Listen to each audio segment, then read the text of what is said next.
तकरीबन यानी नमाज फजर तक जो है वो मुकाबला करते रहे और उसके बाद मुकम्मल खामोशी होगी।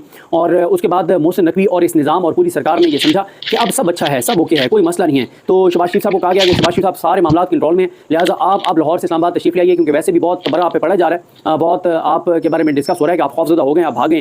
और शायद कहीं और से भी शहबाज शरीफ को कहा गया होगा, क्योंकि उसकी वजह यह है कि शहबाज शरीफ और वज़ीर दिफा खासतौर पर इन दो के इस्लामाबाद से भागने की वजह से पूरी नून लीग के अंदर एक खौफ था और सबको सांप सूंघ गया था। सब परेशान थे कि ये मतलब अगर वज़ीर आज़म और वज़ीर दिफा मुल्क से इस्लामाबाद से भाग गए, शहर इक़्तिदार से भाग गए, तो इसका मतलब है कि मामला बहुत संजीदा है। क्योंकि ज़ाहिर है इन दो शख्सियात के पास बहुत इंफॉर्मेशन होती है कि इनको इंटेलिजेंस एजेंसीज रिपोर्ट भी दे रही होती है कि क्या चल रहा है, तो सब खौफज़दा हो गए। तो अब इनको कहा गया कि आप लोग वापस आएँ। शहबाज शरीफ तो वापस आ गए, ख्वाजा आसिफ साहब का भी नहीं पता चला कि वो वापस आए नहीं आए। शायद ख्वाजा आसिफ साहब देख रहे थे कि आज के दिन भी शायद वो देख रहे हैं, तो शहबाज शरीफ साहब के साथ तो लगता है हाथ हो गया। क्योंकि जैसे शहबाज शरीफ साहब वापस आए हैं और मोहसिन नकवी साहब मिले हैं और सब अच्छा की रिपोर्ट दिया है, तो उससे आधे घंटे बाद दोबारा वहाँ पर माहौल बन गया है। तहरीक इंसाफ के कारकुन डी चौक के अतराफ में मौजूद हैं, दोबारा वो आए हैं। और कल देखें ना किस तरह से अब ये ट्रैप कर रहे हैं तहरीक इंसाफ के कारकुनान को, कि कल इन्होंने ये पता था कि अब हम मैदान में मुकाबला नहीं कर सकते, हम ग्राउंड पे तहरीक इंसाफ का मुकाबला नहीं कर सकते, तहरीक इंसाफ का कारकुनान का मुकाबला नहीं कर सकते, इमरान खान के कारकुनान का मुकाबला नहीं कर सकते, उनके जोश और जज्बे का मुकाबला नहीं कर सकते, हमारी तमाम जबर फस्तायत, पूरी ताकत, शैलिंग, गोलियां, सब कुछ नाकाम हो गया है। तो अब एक साजिश के जरिए उनको ट्रैप किया है। कल इन्होंने अपने बंदे सिविल ड्रेस में नामालूम अफराद जो हैं वो तहरीक इंसाफ के कारकुनान में शामिल कर दिए और वो तहरीक इंसाफ के कारकुनान को उन्होंने कहा कि जी हम भी आए हुए हैं खान के नाम पे, खान के नारे लगाए उन्होंने। और तहरीक इंसाफ के कारकुन जो बेचारे खुद मुख्तलिफ जगहों से किराए पकड़ के और पैसे किसी से लेके आए हुए थे, उन्होंने इनको जो है इनको भी साथ ले गए, इनको मुख्तलिफ जगहों पे ठहरा के इन लोगों को खाना खिलाया। और आज जब इनके साथ आए तो पता चला कि ये ट्रैप था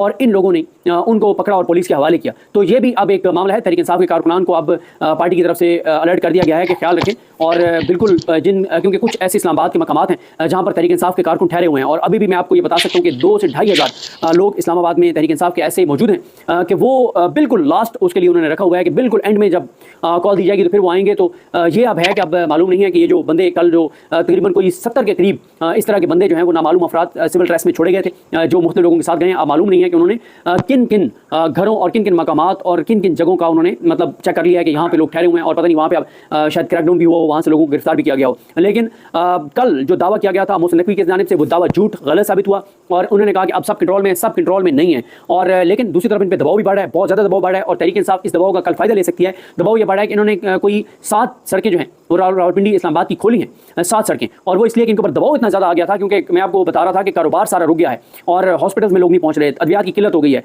और जो रोज़मर्रा की ज़रूरत की अशिया हैं, जो चाहे वो सब्जियाँ हैं, गोश्त है, इस तरह की उनकी सप्लाई चेन टूट गई है और उसकी वजह से चीज़ें महंगी होनी शुरू हो गई हैं और लोग अपसेट थे। मैं आपको बताऊँ कि मतलब आप जरा एक एक वाक्य को देखें ना और इसकी अजियत को जरा फील कीजिए कि कितनी लोग इस वक्त तकलीफ में हैं, कितनी अजियत में हैं। कल मैंने फेसबुक पे पोस्ट देखी, हमारे दोस्त हैं अब्दुल सलाम बोल टीवी में, तो अब्दुल सलाम उनकी मैंने पोस्ट देखी, उनके जवान भाई जो हैं बड़े, उनकी डेथ हो गई। तो खैर मैंने व्हाट्सएप पे उनको मैसेज किया, मैंने पूछा, मैंने कहा जनाजा कहाँ पे है और मैंने उन्हें बताया कि अभी तो सूरत हाल आपके सामने है, तो इंशाल्लाह मैं आपके पास हाजिर हूँगा। तो अब्दुल सलाम का मुझे शाम को उसके भाई की डेथ हुई, शाम को उसने पोस्ट लगाई, मैंने कुछ देर बाद उसकी पोस्ट लेकर उसको मैसेज किया, रात 2:25 पे उसका मुझे मैसेज आया और उसने मुझे बताया कि मैं उस वक्त से जब आपने ये मैसेज किया और मैं ऑफलाइन था, वो मैं ऑफलाइन इसलिए था कि मैं प्राइवेट गाड़ी ढूंढ रहा था और रास्तों का पता कर रहा था कि हम किस रास्ते से तौसा शरीफ जा सकते हैं, क्योंकि उनके भाई तौसा शरीफ रहते थे, उनकी फैमिली तौसा शरीफ रहती है और उनकी बहनें भी यही रहती हैं। अब आप जरा इस तकलीफ का अंदाजा लगाएं ना, खुद थोड़ा सा आप अंदाजा लगाएं कि जिन बहनों का जवान भाई फौत हो गया हो और वो 8 बजे उसका सुबह जनाजा और 2:30 बजे वो इस्लामाबाद से निकले हैं प्राइवेट गाड़ी लेके, तो और रास्तों का भी पता नहीं है कि मैं उसके बाद मेरी बात नहीं हुई कि वो जनाजे में पहुंच सके नहीं पहुंच सके। इस तकलीफ और अजियत और कर्ब का आप अंदाजा लगाइए कि ये जबर का निजाम, ये फस्तायत, ये जुल्म, ये दरिंदगी, ये बर्बरियत किस हद तक है कि जिन लोगों के अपने इस दुनिया से जा रहे हैं उनके जनाजों पर पहुंचना इस मुल्क के अंदर रहते हुए उनके लिए नामुमकिन होता चला जा रहा है। तो इससे आप अंदाजा लगाएं कि सूरत हाल किस हद तक इसने मोहसिन नकवी, इस सरकार, शहबाज शरीफ ने,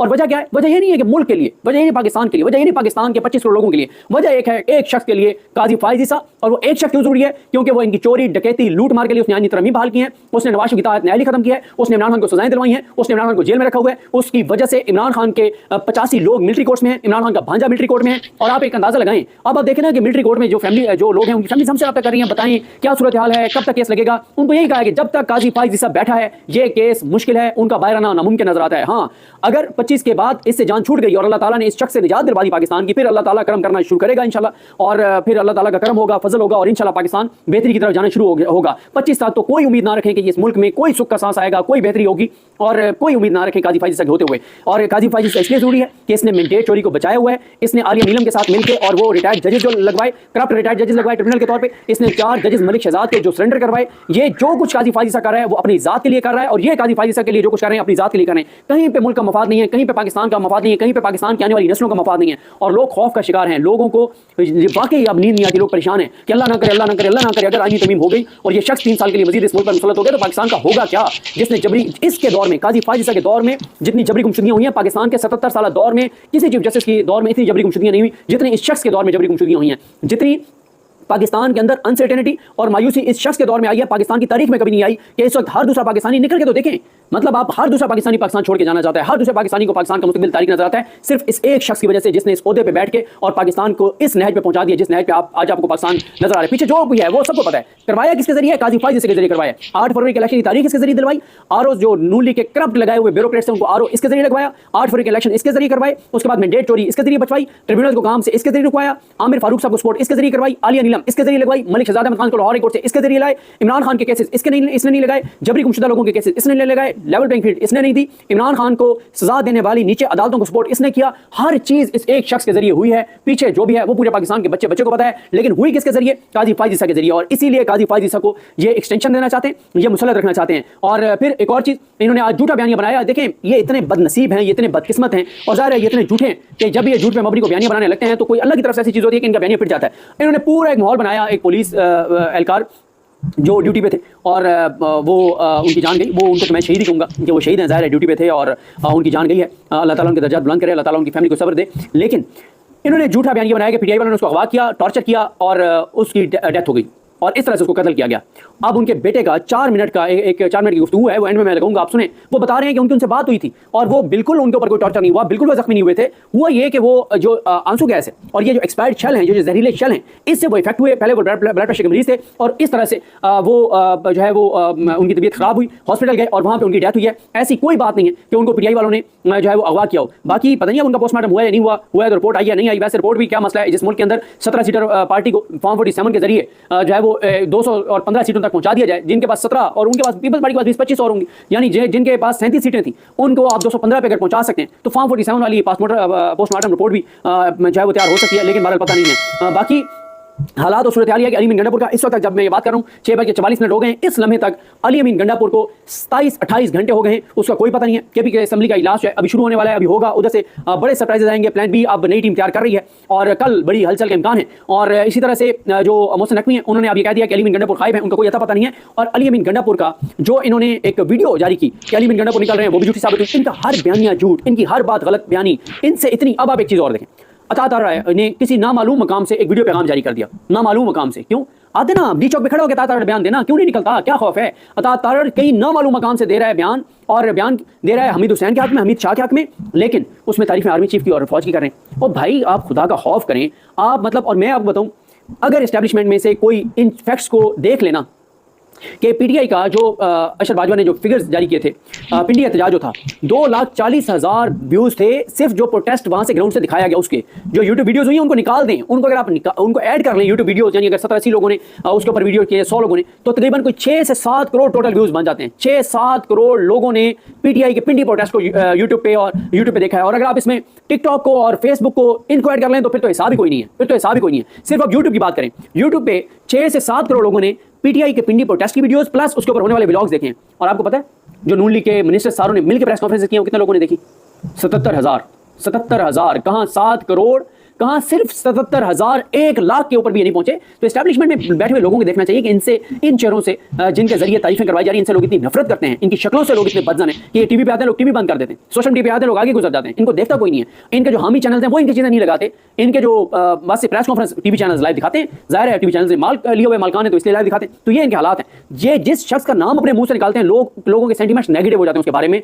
अगर कोई वहां पे कोई इस चीज को समझता, वो सबसे पहले इन पर पाबंदी लगाता नून लीग के 10 लोगों पर कि तुमने अब फौज और फौज की क़यादत का कोई नाम नहीं लेना, कोई लफ्ज नहीं बोलना, क्योंकि तुम लफ्ज कोई जिसके बारे में मुंह से लफ्ज निकालते हो लोग उसके खिलाफ हो जाते हैं। इस हद तक इन लोगों के अंदर जो है वो नफरत है। और फिर एक और देखें आप, कि इनका प्लान ये था कि ये हफ्ते और इतवार को एक खतरा था कि हफ्ते और इतवार को भी ये आईनी तरमीम ले आएंगे काजी फाइसक एक्सटेंशन की, लेकिन हफ्ता आज इतवार भी गुजर गया और बढ़ गया इनका सारा प्लान। और डी चौक का मैं आपको बता चुका हूँ, और फिर आईजी इस्लामाबाद ने भी झूठ बोला, गीदड़ भपकियां थी और ये मिल गया वो मिल गया है वहां से KPK हाउस से। और भाई 120 अगवानी आपने गिरफ्तार किए, कहाँ है वो 120 अगवानी, बताएं ना कहाँ से आपने गिरफ्तार किए हैं। और मैं आपको बताऊँ, ये अगर 120 अगवानी ये प्रोड्यूस करेंगे तो ये फिक्स मैच होगा। पूरे इस्लामाबाद के साफियों को पता है कि एक मारूफ हाउसिंग सोसाइटी है जिसके मालिक इस निज़ाम के साथ ऑन बोर्ड हैं, उन्होंने अपनी हाउसिंग सोसाइटी में जो है वो बताया जाता है कि 400 से 500 अफगानी जो हैं उन्होंने अपनी हाउसिंग सोसाइटी में रखे हुए हैं और वो उन अफगानियों को असल में इस्तेमाल करते हैं कब्ज़ों के लिए। और अगर ये 120 अफगानी प्रोड्यूस करेंगे तो ये सब ड्रामा होगा। ये ड्रामा इस तरह से होगा कि उसी के उसे हाउसिंग सोसाइटी से 120 अफगानी लाएंगे, उनसे एतराफ़ी बयान दिलवाएंगे और एतराफ़ी बयान दिलवा के उनको अदालतों में पेश करेंगे।